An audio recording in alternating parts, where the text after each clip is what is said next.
Hi, and welcome to my YouTube channel. If you don't know me, my name is Mario, and I put out videos on clinical research, personal finance, and hopefully in the future, travel. In today's video, I want to do an introduction to the channel, how I got started, and some of the things I hope to do in the future. So if you're new here, I would really appreciate you subscribing to the channel. For those of you that don't know, the first important milestone in the YouTube world is 1,000 subscribers.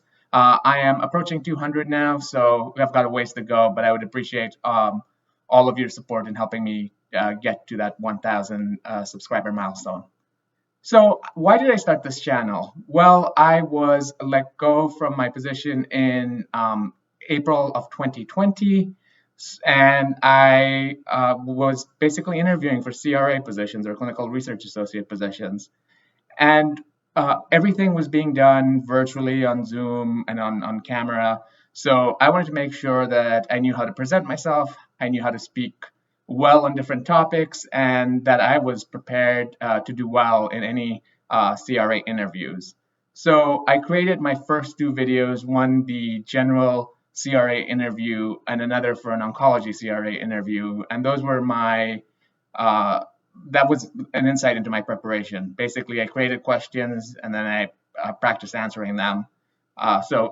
Just a quick tip, if you're interviewing for CRA positions, I recommend watching both. I recommend watching those videos 3 times.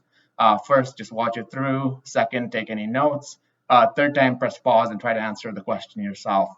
So what I learned from those 2 videos is that I had a pretty good knowledge base and I was able to explain things well, but I was not looking at the camera. So it looks like I'm fairly drowsy and out of it in those 2 videos, and that's because I was looking at the screen. So that was my learning experience there. So that is a quick tip. Make sure you're looking at the camera. Don't look at the screen too much because it looks like your eyes are partially closed, and you'll see some of that in my first 2 videos. From there, I decided that those videos weren't really being watched, and I was basically moving into my other hobby, personal finance, and started watching various YouTube channels. And I came across one from a guy named Graham Stephan, and he does a lot of reaction videos to various people's finances. So I came across a channel called Well-Behaved Wallet, and I decided to sort of do what Graham Stephan was doing, not to the quality or depth that Graham has done his videos. He's clearly much more experienced in video editing and creating videos. So I just created a video like this and started talking about the Well-Behaved Wallet channel and reacting to her finances. And what was interesting is that video got watched a ton, and partially this was because I was mentioned on her channel, so some of her subscribers came over and watched that video. So I got quite a lot of watch hours, so I decided, hey, this clinical research thing is not going so well. Let me try and do a video on personal finance and my financial independence retire early journey. So I am very big on personal finance. I did an internship at Merrill Lynch, and I spend a lot of my hours where I'm not thinking about clinical research, thinking about finance.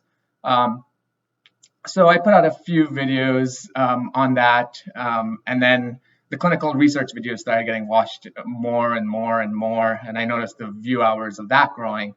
So after I put out a few personal finance videos, and there are a lot of YouTubers that put out videos on finance, so it's a pretty saturated market. I realized that there weren't as many people putting out clinical research videos, so I decided, hey, let me talk about both these things. Let me do some that are clinical research, some that are personal finance. So in the personal finance world, I calculated my financial independence retire early number. That came out to be approximately $2.5 to $3 million. 2.5 more for me by myself and 3 million with a partner. I didn't really explain that well when I put that range, so I have gotten a little bit of a critique that range is huge.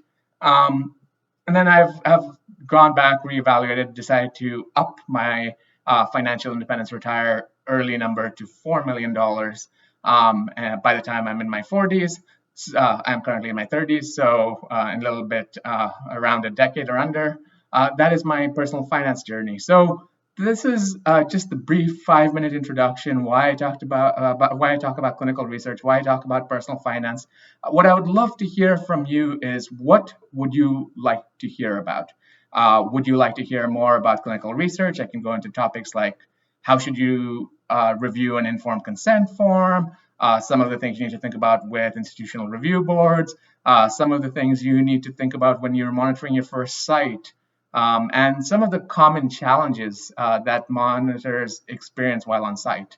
Or I can continue to talk about my journey from going basically from zero now to a target of $4 million and how I plan to do that by the time I'm in my 40s. I am happy to talk about both. I will continue to put out videos about both. But if you have a strong preference or there's something you're really dying to know about, I'd appreciate you putting it in the comment section of this video, and I will try and make a video about it. All right, I'm going to end by saying thank you all for your support. Hope you had a restful long weekend, and I will see you in the next video. Thank you. Bye.